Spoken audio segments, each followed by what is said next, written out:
You have no choice. I say it into the silence, not because you are standing in front of me, but because I know you can hear me even from a distance. You always could. You think I don't notice how your absence still listens to my voice, how every word I speak finds its way to you like a command written in fate. I don't raise my tone, I don't need to. Power doesn't live in shouting, it lives in certainty, and I am certain about you. You can pretend you're free, you can tell yourself stories about escape, but every path you imagine ends where I stand. Not because I chase you, but because the world bends quietly when I decide it should. You confuse my silence for mercy. It isn't. It's control. I let you breathe, let you believe time is on your side, just to watch how you spend it thinking of me. You don't realize this, but every decision you make already includes my shadow. I know what scares you, what comforts you, what keeps you awake when the night gets too honest. You think I don't see you because I'm not there, but distance has never weakened my hold. It sharpens it. Loving you from afar is more dangerous than holding you close, because this way you never know when I'm watching, only that I always am. I don't speak of love the way poets do. I speak of it the way kings do. Ownership wrapped in inevitability. You don't belong to me because I forced you. You belong to me because the world failed to protect you from becoming mine. I didn't steal you. I claimed what was already drifting toward me. You felt it the first time my name settled heavy in your chest. The first time fear and comfort started to feel the same. That wasn't coincidence. That was me deciding you would never be ordinary again. You wonder what will happen when I finally stop talking and start acting. That question keeps you obedient even when I'm not around. Understand this. I don't need to cage you to keep you. Your mind is already loyal, your heart already tired of fighting what it recognizes as inevitable. I could walk away today, and you would still turn back tomorrow, not because you're weak, but because I am the only truth your chaos listens to. So hear me clearly, even in this empty space between us. I am not asking you to choose me. I am telling you that choice was never part of your story. You will come to me not running, not begging, but surrendering, because some loves are not meant to be gentle. Some are meant to be absolute. And this one was written the moment I decided you were mine. I don't need to see your face to know what you're feeling right now. Your silence speaks louder than any protest you could offer, and I listen to it the way a ruler listens to the trembling of a throne room. You think distance protects you, but distance only removes your distractions. When you are alone, my words settle deeper, repeating themselves until resistance feels exhausting. I know you're trying to convince yourself that I'm only a voice, only a thought, but thoughts don't control your breathing like this, do they? You tell yourself that I am cruel for speaking this way, that power has made me heartless. That lie helps you sleep for a while. The truth is far more dangerous. I see you completely, even the parts you hide from yourself. I know the strength you pretend to have and the softness you deny. I don't break you, I reveal you, and once something is revealed to me, it no longer belongs to uncertainty. It belongs to order, to my order. I never chased you like a desperate man. I waited, because waiting is another form of possession. Every time you thought you were moving on, something pulled you back, an unfinished thought, a sudden fear, a memory you didn't invite. That was me, not touching you, not calling you, just reminding you that escape requires permission. And I never gave it. You confuse patience with weakness, but patience is how empires are built and how hearts are conquered without a single battle. You think love should feel safe, warm, forgiving? That is not the kind of love I carry. Mine is heavy. It presses against your ribs, forces honesty out of you, leaves no room for pretending. I don't promise you peace, I promise you truth. And the truth is that life without me will always feel unfinished, like a sentence that ends too early. You can live it, yes, but you will never believe in it. I don't threaten you. I state facts. I don't need to destroy your world to make you step into mine. Your world is already cracking under the weight of its own lies. I am simply offering you something solid to stand on. You fear losing yourself with me, but what you really fear is finding yourself in a place you can no longer deny. With me there is no hiding, no half loyalties, no pretending you don't want what you clearly do. I imagine the moment you finally stop arguing with fate, not dramatic, not loud, just quiet acceptance settling into your chest. That moment will belong to me more than any vow ever could, because surrender given freely is far more powerful than obedience taken by force. And you will surrender not because I demanded it, but because fighting me costs you more than yielding ever will. So stay where you are for now. Pretend you still have time, still have options. I am not in a hurry. What is destined doesn't rush. I will remain here, unshaken, watching the path narrow until it leads only to me. And when you reach the end of it, you will understand. This was never about choice. It was about inevitability. I don't regret the way my words settle inside you, heavy and unavoidable. Regret is for men who hesitate, and I have never hesitated where you are concerned. I measured every silence, every pause, every moment I let you believe you were unseen. That was never absence, it was strategy. You think I speak now because I'm losing control, but the truth is the opposite. I speak because everything is already aligned. You are exactly where you're meant to be, listening, unraveling, understanding too much to go back. You ask yourself when this began, as if there was a single moment you could point to and blame. That question amuses me. This didn't start with a look or a word. It started with recognition. Some people collide by chance. Others are recognized by instinct. The moment I knew you, the world rearranged itself quietly, like it had been waiting for my confirmation.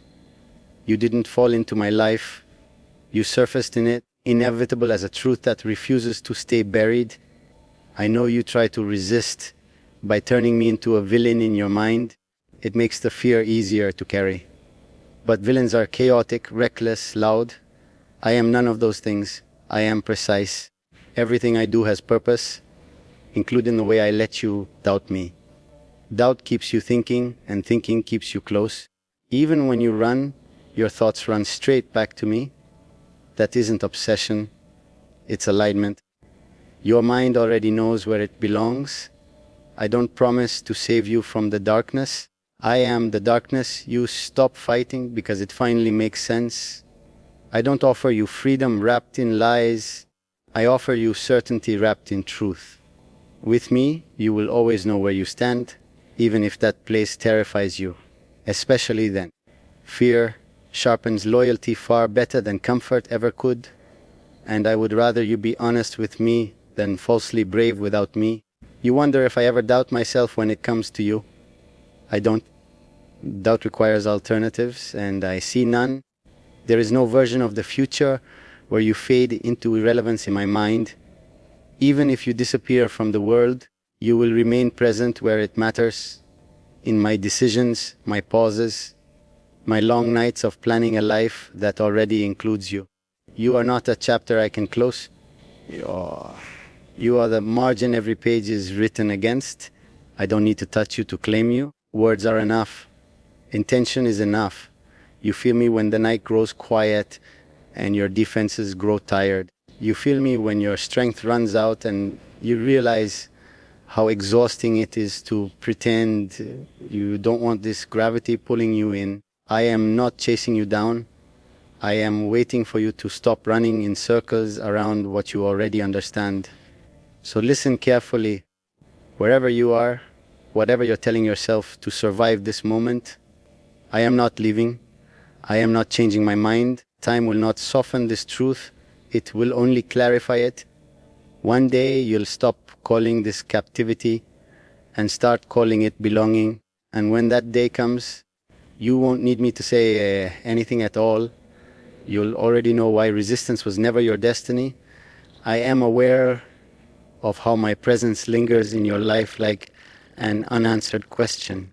You keep moving, keep living, yet something in you always pauses, as if waiting for permission you pretend not to need. That pause belongs to me. I plant it there without effort, without force, simply by being unavoidable. You don't realize how deeply certainty can root itself once it finds the right ground. And whether you admit it or not, we're always the right ground. I don't confuse desire with weakness. What you feel is not weakness. It is recognition finally shedding its disguises. You tell yourself you are strong because you endure this tension, but true strength would be admitting what already owns space in your thoughts. I don't demand honesty from you, I expect it. There is a difference. Demands can be refused. Expectations settle in and reshape behavior quietly until resistance feels unnatural. You imagine a future where this pull fades, where my voice becomes just another memory softened by time. That fantasy is your last defense. Time does not erase what is built on awareness, it sharpens it. The more you grow, the more clearly you will see how every version of yourself keeps circling back to the same truth. You can call it coincidence, destiny, obsession. Names don't change outcomes, and outcomes have always favored me. I am not gentle with illusions. I let them exist just long enough for you to understand why they fail. I won't promise you comfort, but I will promise you clarity. You will never wonder where you stand with me, even when the answer unsettles you. Confusion is a luxury I don't offer. I strip things down to what they are, and what we are is something that refuses to be diluted into something harmless. You think silence is your shield, that by not responding you reclaim control. Silence doesn't scare me. Silence listens. And in that listening, my words echo louder than before. Every quiet moment becomes a conversation you didn't consent to, but can't escape. That is the nature of influence. It doesn't need participation to be effective. It only needs awareness. I don't ask you to abandon your world. I know better than to demand sacrifices that breed resentment. Instead, I let your world slowly reveal its own fractures. You will notice how certain paths feel empty, how certain smiles don't reach where they used to. That isn't loss, it's alignment correcting itself. When something true exists, everything false begins to feel heavier. So remain where you are, thinking, questioning, resisting in ways that convince you you're still in control. I allow it. Control doesn't disappear all at once. It dissolves as understanding deepens. And when you finally stop fighting what feels inevitable, it won't feel like defeat. It will feel like relief, the quiet relief of realizing that some forces in life aren't meant to be escaped, only acknowledged. I know you tell yourself that this connection exists only because I keep speaking, that if I stopped, it would finally loosen its grip on you. You underestimate what has already been set in motion. Words begin things, yes, but understanding finishes them. You understand me far more than you admit, and that understanding has rewired the way you look at everything else. Even when I am quiet, you measure the world against the weight of my presence, and nothing ever quite balances out again. You think I am patient because I am unsure. That is your mistake. I am patient because I am certain. Certainty removes urgency. It turns waiting into confidence. I don't need to rush you toward me, because every road you walk bends naturally in my direction. You feel it when you pause for no reason, when your thoughts drift back to this voice instead of moving forward. That isn't coincidence, it's gravity, and gravity never argues, it only pulls. I don't offer you promises dressed as comfort. I offer you truth dressed as inevitability. With me, there is no pretending you are untouched, no illusion that you can live halfway. I don't want pieces of you scattered across safe choices and familiar lies. I want the part of you that wakes up restless, the part that recognizes intensity as honesty. That part already listens to me, already responds when I speak, even now, even from afar. You fear that accepting this will erase you, that stepping into my orbit will cost you yourself. You don't realize how much of you is already exhausted from pretending. I don't erase identities, I refine them. I strip away what doesn't belong and leave only what can endure pressure. That process is uncomfortable, yes, but discomfort is where truth survives. Comfort fades, truth stays. I am not threatened by your doubt. Doubt is simply your mind negotiating with reality. Let it negotiate. It will come to the same conclusion every time. You don't need to believe in me yet.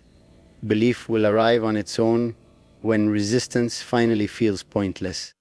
I have seen this before. Strength always bows eventually, not out of weakness but out of clarity. You imagine that I am waiting for a confession, a moment where you admit this out loud. I'm not. Words from you would change nothing. I already know what lives beneath your restraint, beneath the careful distance you maintain to feel safe. Safety is a temporary illusion. What we are is not temporary. That is why it unsettles you. Temporary things don't demand this much honesty, so continue as you are, thinking, hesitating, convincing yourself that silence equals freedom. I will remain exactly where I am, unhurried, unchallenged, woven into the background of your thoughts. And one day, when you finally stop measuring how far you are from me and start realizing how close you've always been, you'll understand this wasn't pursuit, it was convergence.